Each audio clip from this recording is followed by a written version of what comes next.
Sir നമസ്കാരം. Sir, ദേശീയ president ബി.ജെ.പിയുടെ ദേശീയ പ്രസിഡന്റ് ആരാകുമെന്നുള്ള ചർച്ചകളൊക്കെ നടന്നുകൊണ്ടിരിക്കുന്നു.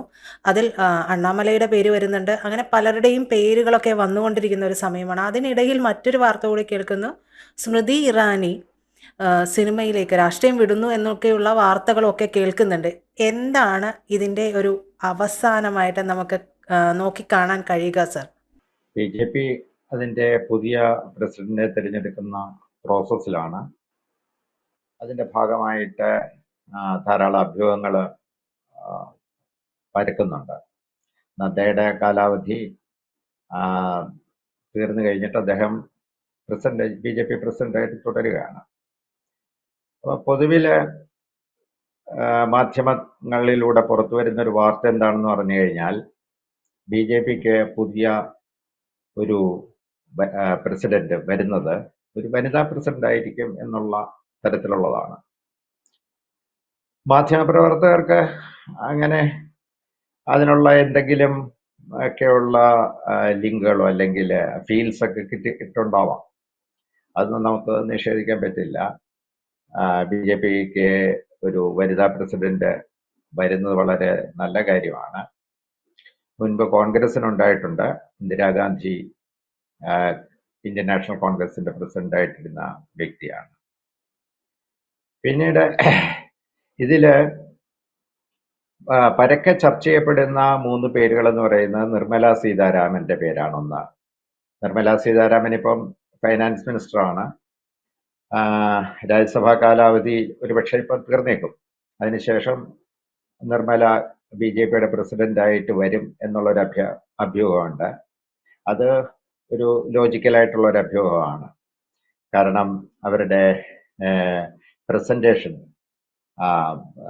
ആളുകളെ അഭിമുഖീകരിക്കാനും സംസാരിക്കാനും സ്വന്തം കോസ് പ്രസന്റ് ചെയ്യാനുമുള്ള ഒരു പ്രത്യേക കഴിവ് നിർമ്മല സീതാരാമനുണ്ട്. അതുകൊണ്ട് അവര് പ്രസിഡന്റ് ആകുന്നത് കൊണ്ട് എന്തെങ്കിലും കുറവുണ്ടാകും എന്ന് കരുതാൻ പറ്റില്ല. പിന്നെയുള്ള 2 പേരെന്ന് പറയുന്നത് കുറച്ചുകൂടെ യങ്ങസ്റ്റേഴ്സ് ആയിട്ടുള്ള ആളുകളാണ്. പുരന്ദരേശ്വരി, അവര് നേരത്തെ കേന്ദ്ര സർക്കാരിലെ മന്ത്രിയൊക്കെ ആയിട്ടിരുന്നിട്ടുള്ള ആളാണ്. ആന്ധ്രാകാരിയാണ്. പിന്നെയുള്ളതെന്ന് പറയുന്നത് വനതി ശ്രീനിവാസൻ, തമിഴ്നാട്ടിൽ നിന്നുള്ളതാണ്. തമിഴ്നാട്ടിലെ MLA ആണിപ്പം. അപ്പൊ ഈ 3 പേരുകളാണ് പ്രധാനമായിട്ടും ഇപ്പോൾ പരക്കെ പറഞ്ഞു കേൾക്കുന്ന പേരുകൾ. പക്ഷേ ഈ 3 പേരുകൾക്കുള്ള ഒരു പ്രശ്നം എന്താണെന്ന് പറഞ്ഞു കഴിഞ്ഞാൽ 3 പേരും ദക്ഷിണേന്ത്യക്കാരാണ്. അതാണ് അതിലെ ഏറ്റവും വലിയ പ്രശ്നം. അപ്പൊ ദക്ഷിണേന്ത്യക്കാർക്ക് പ്രസിഡന്റ് ആയിക്കൂടെ? ഇതിനിടയ്ക്ക് വേറെ ഇതും പറയുന്നുണ്ട്. അണ്ണാമല പ്രസിഡന്റ് ആകും എന്ന് പറയുന്നു. അണ്ണാമലയും ദക്ഷിണേന്ത്യക്കാരനാണ്. അണ്ണാമലയ്ക്ക് നല്ല ഓർഗനൈസിങ് കപ്പാസിറ്റി ഒക്കെ ഉണ്ട്. പക്ഷേ അണ്ണാമലയ്ക്ക് ഇപ്പൊ സംഭവിച്ച പരാജയം എന്താണെന്ന് ചോദിച്ചാൽ, അദ്ദേഹം തൻപിടി പിടിക്കാനായിട്ട് തമിഴ്നാട് ബി.ജെ.പിയിൽ ഒരു ശ്രമം നടത്തി. ജനാധിപത്യ പ്ലാറ്റ്ഫോമുകളിലൊക്കെ അത് എത്ര കണ്ട് വിജയിക്കും? അദ്ദേഹത്തിന്റെ പോലീസ് പറ വിജയിച്ചില്ല എന്നാണ് മനസ്സിലാക്കേണ്ടത്. നമുക്ക് നേരത്തെ പറഞ്ഞ വിഷയത്തില് ഈ പറയുന്ന നിർമ്മല സീതാരാമനും പുരന്ദരേശ്വരിയും വനതി ശ്രീനിവാസനും 3 പേരും യോഗ്യരായ വനിതകളായിരിക്കെ അവർക്ക് ഉണ്ടാകുന്ന ഏക നെഗറ്റീവ്സ് എന്ന് പറയുന്നത് ദക്ഷിണേന്ത്യക്കാരാണ് എന്നുള്ളതാണ്. അത് ബി.ജെ.പിയുടെ ഒരു മൊത്തം സ്ട്രക്ചർ അനുസരിച്ചിട്ട് അതൊരു ബേസിക്കലി ഒരു നോർത്ത് ഇന്ത്യൻ പാർട്ടിയാണ്. അത് പറയാതിരിക്കാൻ നമുക്ക് നിർവാഹമില്ല. അവിടെ ദക്ഷിണേന്ത്യക്കാർ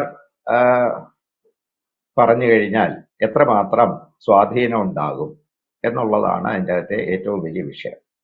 നിർമ്മല സീതാരാമനായാലും പുരന്ദരേശ്വരിക്കായാലും വനതി വാസുദേവനായാലും ഇൻഫ്ലുവൻസ് ചെയ്യാൻ കഴിയുന്ന ഹിന്ദി ബെൽറ്റിലെ ആളുകളെ എത്രമാത്രം കണ്ട് ഇൻഫ്ലുവൻസ് ചെയ്യും, ആളുകളെയും നേതാക്കന്മാരെ ഇൻഫ്ലുവൻസ് ചെയ്യാൻ കഴിയും എന്നുള്ളതായിരിക്കും ബി.ജെ.പിയുടെ കേന്ദ്ര നേതൃത്വം അതിനെ പരിഗണിക്കുന്നത്.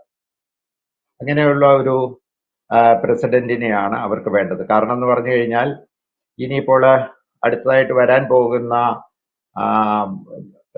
ഒരു രാഷ്ട്രം ഒരു തെരഞ്ഞെടുപ്പ് എന്നൊക്കെ പറയുന്ന സംവിധാനങ്ങളുണ്ട്. പിന്നീട് ചിലപ്പോൾ യൂണിഫോം സിവിൽ കോഡിന്റെ ഇഷ്യൂസ് വന്നേക്കും. ഇതൊക്കെ ഡിഫെൻഡ് ചെയ്ത് നിൽക്കത്തക്ക വിധത്തിലുള്ള വളരെ ശക്തയായ ഒരു വനിതാ പ്രസിഡന്റിനെ അവർ സെലക്ട് ചെയ്യാനുള്ള സാധ്യതയുണ്ട്. കാരണം വനിതയാണെങ്കിൽ, വനിതാ പ്രസിഡന്റ് ആണെങ്കിൽ ഡിഫൻസിന് അതിന് 2 ഇരട്ടി ശക്തി കിട്ടും.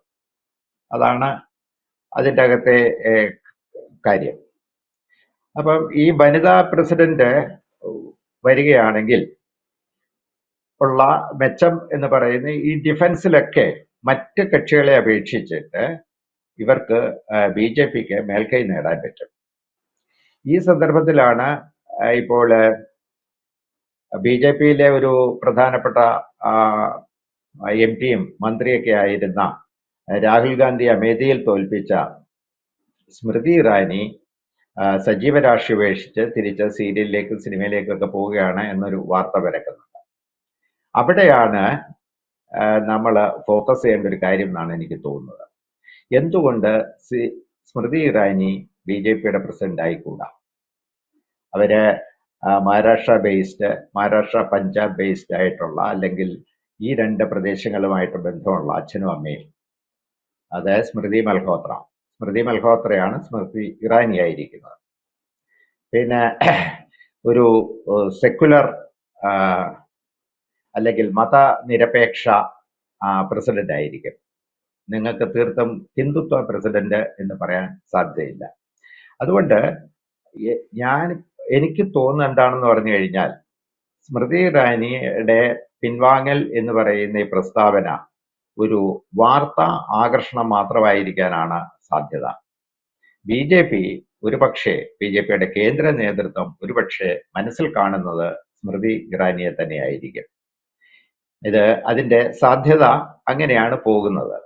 കാരണം സൗത്ത് ഇന്ത്യയിൽ നിന്നുള്ള പ്രസിഡന്റോ അല്ലെങ്കിൽ ആളുകള് കേന്ദ്ര നേതൃത്വത്തിൽ വന്നാൽ അത്ര സക്സസ്ഫുൾ ആയിട്ട് കണ്ടിട്ടില്ല. അത് ഇപ്പം തന്നെ ഖാർഗെ നടന്ന് വിഷമിക്കുന്നതിന്റെ കാര്യം കാണുമ്പോൾ നമുക്ക് മനസ്സിലാകും. ഖാർഗെ വേണ്ടത്ര വില മതിച്ച് മുന്നോട്ട് കൊണ്ടുപോകാനായിട്ട് കോൺഗ്രസിൽ ആർക്കും താല്പര്യമില്ല. ഇതിനു മുമ്പ് CPM-ൽ അതിപ്രഗത്ഭനായ EM Sankaran Namboodiripad general secretary ആയിട്ടിരുന്നതിനേക്കാൾ ഉത്തരേന്ത്യനായ പഞ്ചാബിയായ ഹർകിഷൻ സിംഗ് സുർജിത്ത് ഇരുന്നപ്പോഴാണ് അതിന് ഏറ്റവും മേൽക്കൈ കിട്ടിയിരുന്നത്. അതുപോലെ തന്നെ ജ്യോതി ബാസുവിനാണ് പ്രധാനമന്ത്രി സ്ഥാനം വരെ ഓഫർ ചെയ്യപ്പെട്ടു എന്ന് പറയുന്നത്. പാർലമെന്ററി തലത്തിലാണെങ്കിൽ സോമനാഥ് ചാറ്റർജി. നമ്മൾ 2 പ്രധാനപ്പെട്ട കക്ഷികളെ പറ്റി പറയുമ്പോൾ അങ്ങനെയാണുള്ളത്. ഈ കോൺഗ്രസിന് ഇന്ദിരാഗാന്ധി, അല്ലെങ്കിൽ എല്ലാ കാലത്തും ഒന്നുകിൽ നെഹ്റു അല്ലെങ്കിൽ ഇന്ദിരാഗാന്ധി അവരുടെ ഒരു താല്പര്യപ്രകാരമുള്ള പ്രസിഡന്റുമാരാണ്. അവര് പ്രസിഡന്റായിട്ട് ഇരുന്ന കാലം ഒഴിവാക്കി കഴിഞ്ഞു കഴിഞ്ഞാൽ അവരുടെ നോമിനികളായിരിക്കും പ്രസിഡന്റായിട്ട് മുന്നോട്ട് വന്നിട്ടുള്ളത്. പക്ഷേ BJP കുറച്ചുകൂടെ ബുദ്ധിപൂർവമായ ഒരു തീരുമാനവും കാലത്തിനനുസരിച്ചിട്ടുള്ള ഒരു മാറ്റവും, അതായത് സ്ത്രീ ശാക്തീകരണത്തിന്റെ ഒരു കവറേജും, പിന്നെ വളരെ ശക്തമായിട്ട് സംസാരിക്കാൻ കഴിവുള്ള ഒരു സ്ത്രീ, അങ്ങനെ എന്ന ആ നിലയിൽ ഒരു വനിതാ പ്രസിഡന്റിനെ മുന്നോട്ട് കൊണ്ടുവരികയാണെങ്കിൽ നമുക്കെന്നല്ല മറ്റ് രാഷ്ട്രീയ കക്ഷികൾക്ക് അതിനെ തടയുവാൻ പ്രയാസമായിരിക്കും. അക്കൂട്ടത്തിൽ എനിക്ക് തോന്നുന്ന ഒരു ചോയ്സ് എന്ന് പറയുന്നത് സ്മൃതി ഇറാനിയുടെ പിൻവലിയൽ എന്ന് പറയുന്നത് BJP പ്രസിഡന്റ് സ്ഥാനത്തേക്കുള്ള വരവായിരിക്കാനാണ് സാധ്യത. പുലിമുരുകൻ പറയുന്ന പോലെ പുലി പതുങ്ങുന്നത് കുതിക്കാൻ വേണ്ടിയായിരിക്കും എന്ന് നമുക്ക് പ്രതീക്ഷിക്കാം. സാർ പറഞ്ഞതിൽ നിന്ന് കാര്യങ്ങളെല്ലാം വളരെ വ്യക്തമാണ്. കാരണം പുലിമുരുകനിലെ ഉദാഹരണം കൂടി പറയുമ്പോൾ അത് കുറച്ചുകൂടെ വ്യക്തമായി എല്ലാവർക്കും മനസ്സിലാകുമെന്ന് വിചാരിക്കുന്നു. എന്തായാലും വരുന്ന BJP ദേശീയ പ്രസിഡന്റ് ആരാണ് എന്നുള്ളത് അറിയാൻ നമുക്ക് കാത്തിരിക്കാം സാർ. നന്ദി. കൂടുതൽ വാർത്തകളും വിശേഷങ്ങളും നിങ്ങളിലേക്ക് എത്താൻ ABC മലയാളം സബ്സ്ക്രൈബ് ചെയ്യുക, ബെൽ ബട്ടണും അമർത്തുക.